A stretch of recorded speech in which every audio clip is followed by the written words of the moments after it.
Olá, sejam todos muito bem-vindos a mais este vídeo sobre dicas de Power BI. Meu nome é José Ângelo, da Ampulheta Infinita Treinamentos, e hoje vamos falar sobre análise cohort. Como o assunto não é muito recorrente, vou passar aqui um pouco sobre a teoria de análise cohort. A análise cohort ou cohort é utilizado principalmente por time de marketing e vendas. Analisa o tempo que o cliente permanece ativo com a empresa ou com o serviço. Se obtém melhores resultados quando se faz segmentação dos clientes. Em outras palavras, faz-se análise de um grupo ou segmento dentro de um período ou ao longo de um tempo. Um segmento é uma característica como idade, faixa salarial, gênero, dentre outros. Como a análise de cohort considera o cliente no momento da sua primeira aquisição até a sua saída da empresa ou serviço, pode-se interpretar que a análise abrange o seu Lifetime Value, ou LTV. A análise de cohort é mais importante para aqueles que trabalham com algum tipo de recorrência, objetivando a manutenção do cliente e, consequentemente, alavancando sua rentabilização. Por exemplo, campanhas de marketing permitem que clientes sejam comparados sob diferentes fatores, como preferências e review de produtos. As comparações auxiliam na construção de estratégias de marketing. Aqui temos uma amostra de uma análise de cohort retirada do blog do Excel. Esta é a análise que vamos fazer no Power BI, mas antes vou explicar o que temos aqui. As colunas representam as safras de novos clientes, portanto, tem-se a safra de outubro de 2016, novembro de 2016, dezembro de 2016 e assim sucessivamente. Nas linhas estão os percentuais retidos no período. No período mês 1, a retenção será sempre de 100% porque é o período de entrada do cliente na empresa ou o período de aquisição do serviço. Algumas vezes também pode ser representado como o mês 0.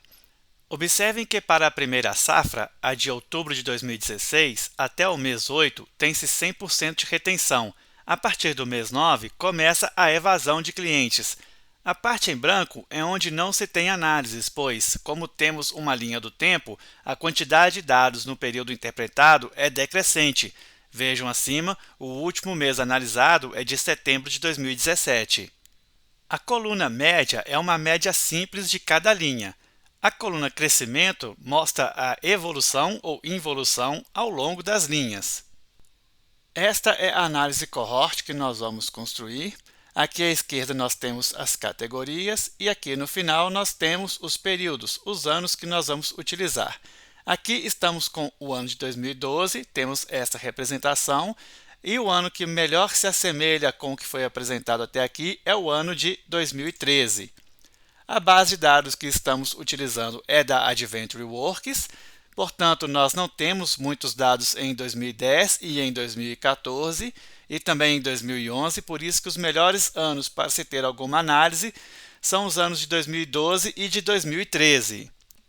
Como já dissemos, na teoria da análise de cohort, é importante termos um segmento para analisar. Assim, vamos analisar as vendas feitas online, cujo montante seja de no mínimo 30 unidades monetárias. E também vamos separar esta análise por categorias de produtos. Como já disse, o banco de dados em análise é o da Adventure Works e este banco de dados possui uma tabela exclusiva para vendas online, que é a Fact Internet Sales. Vamos dar uma olhada no DBeaver. Então, aqui no DBeaver, vou executar a primeira consulta. Vejam que temos muitas colunas nessa tabela fato, então não vamos utilizar todas, vamos trazer apenas o necessário para a nossa análise cohort. Para saber quantos registros temos, podemos utilizar a função SQL count e passar asterisco no seu argumento. E aqui ele retorna para a gente que temos 60.398 registros para esta tabela. São 60.398 registros ou 60.398 vendas. Com base no cenário que será analisado, que é o de montante vendas de no mínimo 30 unidades monetárias, quero saber quantos registros temos. Para isso, incluo uma cláusula where com o sales amount maior ou igual a 30. Agora, a quantidade de registro ou de vendas reduziu para 30.122. A consulta que vamos levar para o Power BI levará 3 colunas: a Order Date, a Customer Key e a Product Key. A coluna Order Date é a data da compra. A coluna Custom Key é a coluna que identifica o cliente unicamente. E a coluna Product Key, que é a coluna-chave do produto vendido. Buscamos a coluna Product Key para incrementar a análise cohort, diferenciando a retenção por categoria de produtos. Para isso, é necessário também importar outras tabelas relativas aos produtos. Neste slide, mostro o relacionamento entre as tabelas relativas aos produtos e a tabela fato. São 3 tabelas relativas a produtos: a Gene Product, a Gene Product Subcategory e a Gene Product Category. E o que queremos são os nomes das categorias dos produtos que estão mais à direita. Por isso, optei por trazer todas essas tabelas, sendo que, para as duas do meio, será necessário trazer apenas a coluna relativa à chave primária e à chave estrangeira. Quando do uso do modelo do Power BI, o relacionamento gerado entre essas 4 tabelas permitirá o correto uso do filtro a partir do nome da categoria do produto. De volta ao Power BI, vou fazer a importação de dados, que está no SQL Server. Vou clicar aqui no meio. Como estou rodando o servidor no meu computador, aqui em servidor vou informar localhost. Vou colar aqui o nome do banco de dados e aqui vou expandir opções avançadas para trazer a nossa tabela fato. Clico OK. Ele abre esta preview aqui para a gente. Vou clicar sobre transformar dados e ele vai abrir o Power Query. Power Query aberto, eu vou dar um duplo clique aqui à esquerda para alterar o nome da tabela para fato vendas online. E aqui a nossa coluna Order Date, eu vou alterar o tipo dela apenas para data, pois ela está data-hora. Este é o único ajuste que vamos fazer nesta base de dados. E agora vou importar as demais tabelas, clicando em Nova Fonte, SQL Server. Vou informar aqui localhost em servidor. Vou informar o banco de dados. E vou trazer o primeiro SQL referente à tabela Gene Product Category. Vou clicar OK. Esta aqui é uma tabela pequena, é a nossa principal tabela para segmentar os dados da nossa cohort. Vou clicar OK. E vou dar um duplo clique aqui para alterar o nome dela. Não há ajustes a serem feitos aqui. Vamos importar mais uma tabela. Servidor localhost, nome do banco de dados e a consulta. Clico OK. Aqui está ela. Só a chave primária e a chave estrangeira. Clico OK. E vamos também alterar o nome. E agora mais uma tabela. De novo SQL Server. Nome do servidor, localhost, nome do banco de dados e vamos trazer a dimensão produto como a cláusula where, onde Product Subcategory Key is not null, pois nessa coluna detectei alguns valores nulos. Então, para não dar inconsistência na análise, estou pedindo para trazer somente aquilo que não está nulo nessa coluna. Vou clicar OK e aqui OK novamente. Nessa tabela também estamos trazendo apenas a chave primária e a chave estrangeira. Alteramos o nome dela. E pronto, em termos de importação de tabelas, aqui nós acabamos. Ainda aqui no Power Query, vou criar a tabela calendário com o script que já tenho pronto. Se você quiser saber como criar este script passo a passo, aqui no canal temos um vídeo explicativo. Procure por tabela calendário com linguagem M. Então, botão direito no espaço vazio, nova consulta, consulta nula. Vou vir em exibição e clicar sobre editor avançado. E aqui no editor eu vou simplesmente colar o script. Vou clicar em concluído. E aqui em consulta 1 vou alterar o nome para Gene calendário. Terminamos por aqui. Agora em página inicial, fechar e aplicar e os dados serão transportados para o Power BI. Dados importados para o Power BI. Agora aqui na aba Dados, vamos trazer aqui a nossa tabela fato, vendas online. E se ordenarmos a coluna Custom Key, Vemos aqui alguns Custom Key se repetindo, indicando a recorrência de compra do cliente. Para prosseguir com a análise, será necessário criar uma coluna calculada nesta tabela, onde será reportada qual que foi a primeira compra do cliente. Então, vou clicar aqui sobre Nova Coluna, e a coluna que vamos criar vai se chamar Primeira Compra. Vou explicar essa medida num slide, que vai ficar mais fácil. A primeira variável, cliente atual, é a coluna Custom Key da tabela Fato.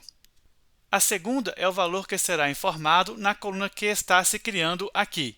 Primeiro, declaramos a função Calculate para alterar um contexto ou um ponto de vista. O ponto de vista que se está alterando é o valor mínimo da coluna Order Date, que é a data da compra.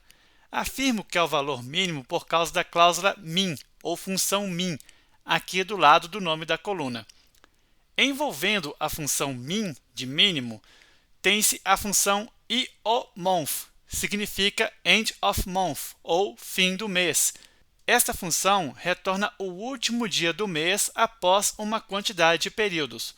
Não precisamos alterar a quantidade de períodos, por isso foi formado este zero aqui no fim da primeira linha. Este zero é o argumento da função End of Month. No filter, faz a vinculação entre a variável cliente atual e o cliente analisado em cada linha, e conclui-se com return. Preciso criar um parâmetro, então vou vir aqui na aba Relatório, Modelagem, Novo Parâmetro. Vou batizar este parâmetro com o nome de meses seguintes. O tipo eu vou manter como inteiro, o valor mínimo eu vou manter com 0 e o máximo eu vou alterar para 12. Incrementar vou deixar 1 e aqui em adicionar segmentação eu vou desmarcar e vou clicar OK. Quando criamos um parâmetro, é criada uma tabela com uma coluna de mesmo nome. Vou voltar aqui na aba Dados para darmos uma olhada. Então aqui vou clicar sobre meses seguintes e aqui está a coluna com o mesmo nome. Para deixar a exibição mais bonita, aqui também vou criar uma nova coluna. Então vou clicar aqui sobre Nova Coluna. E a coluna que vamos criar vai ser a seguinte. O nome vai ser Quando Retornou, que vai ser a concatenação da palavra mês com o que está aqui do lado. Vou pressionar Enter para confirmar e aqui está o resultado. Como esta é uma coluna de texto, eu preciso ordená-la pela coluna numérica. Então aqui em Classificar por, eu vou marcar por meses seguintes. Agora, esta coluna está ordenada por esta coluna. Observar também que, junto ao parâmetro, foi criada a primeira medida do relatório. É a medida meses seguinte valor. Essa medida simplesmente retorna o valor selecionado para a coluna meses seguintes. Já que estamos falando em medidas, vamos criar as demais medidas que serão necessárias. Vou clicar aqui no menu Página Inicial. Vou clicar aqui em Inserir Dados e o nome da tabela eu vou dar o nome de medidas, pois essa tabela vai agrupar as medidas que criaremos aqui. Agora, botão direito sobre Medidas, Nova Medida. E a primeira que criaremos é a que vai retornar-nos a quantidade de clientes. É uma contagem distinta, portanto, função DAX Distinct Count sobre a coluna Custom Key da nossa tabela Fato. Vamos confirmar. Medida criada, podemos clicar com o botão direito sobre coluna 1 e clicar sobre Ocultar. Com isso, a pasta Medidas vai para a parte de cima e se transforma também no ícone de calculadora. Novamente, botão direito sobre ela e vamos clicar sobre Nova Medida. E aqui eu vou criar a medida de retenção. Esta medida também vou explicá-la em um slide que vai ficar mais fácil. A variável meses subsequentes armazena o valor constante no parâmetro que acabamos de criar, que vai de 0 até 12. A variável mês primeira compra armazena o valor obtido da coluna calculada, que criamos na tabela Fato, a de nome primeira compra, que é a data em que o cliente fez a sua estreia na Adventure Works. A terceira variável é a medida quantidade de clientes. A quarta variável usa a função Calculate, com o objetivo de obter a quantidade de clientes de acordo com o filtro a seguir. O filtro é aplicado na tabela fato e ele iguala duas datas, a data de venda, que é a coluna Order Date, e a data mês da primeira compra. Para a data Order Date, vejam novamente o uso da função End of Month, com parâmetro de incrementar períodos zerado. Com isso, a data de venda será sempre o último dia de cada mês. Já o uso do End of Month na variável mês primeira compra é incrementado pelo valor selecionado na variável meses subsequentes. Com isso, conseguimos igualar a quantidade de clientes para cada mês e sabemos quantos clientes temos em cada período analisado. Se deixássemos assim, a análise cohort seria feita com um número absoluto da quantidade de clientes. Como a análise cohort é feita com percentual, temos que fazer a divisão pela quantidade de clientes constante aqui no fim da medida. Medida está criada. Vamos voltar aqui para a aba Relatórios. Vou clicar novamente sobre ela, sobre retenção, para poder alterar ela para o formato de percentual e vou deixá-la com apenas uma casa decimal. Agora, vamos criar aqui um visual de matriz. Vou clicar sobre matriz. Vou fechar aqui o filtro, ele não é necessário. A coluna primeira compra da tabela fato, nós vamos colocar ela em colunas. A coluna quando retornou, nós vamos colocar ela em linhas. E a medida retenção, nós vamos colocar ela em valores. Vejam que ficou com o formato data-hora, mas nós podemos alterar este comportamento. Vou clicar aqui sobre primeira compra. E aqui em formato, nós vamos selecionar ano-mês, que é este daqui. Vou incluir também um visual de segmentação de dados. Vou posicioná-lo aqui no cantinho. E aqui nós vamos trazer os anos da nossa tabela calendário. Vou alterar aqui para a lista e vou marcar aqui na configuração. A orientação vai ser horizontal. Com isso, ela fica com essa forma de botão e a seleção eu vou pedir para ser uma seleção única. Percebam que ainda está com algum problema, mas é por causa dos relacionamentos que nós não fizemos. Vamos vir aqui no modelo e está faltando fazermos justamente o relacionamento com a data da nossa tabela calendário. A nossa tabela de calendário, em sua coluna data, tem que se relacionar com a tabela fato em sua coluna primeira compra. Agora, quando retornamos para cá, vamos selecionar 2013 e aí está a nossa análise cohort. Para remover o totalizador, é só vir aqui em subtotais de coluna e de linha e desmarcá-los. E para fazer o sombreamento, nós voltamos aqui na área de dados e aqui em valores nós vamos fazer a formatação condicional com a cor de tela de fundo. Vou deixar assim por enquanto, só a título de curiosidade, e vou clicar OK. E aqui está o resultado. Na descrição, deixarei um link para download deste dashboard, que é a versão final. Quer aprender Power BI com 5 projetos e mais de 15 horas de vídeo passo a passo? Faça nosso treinamento na Udemy. O link também estará na descrição. Muito obrigado e até a próxima!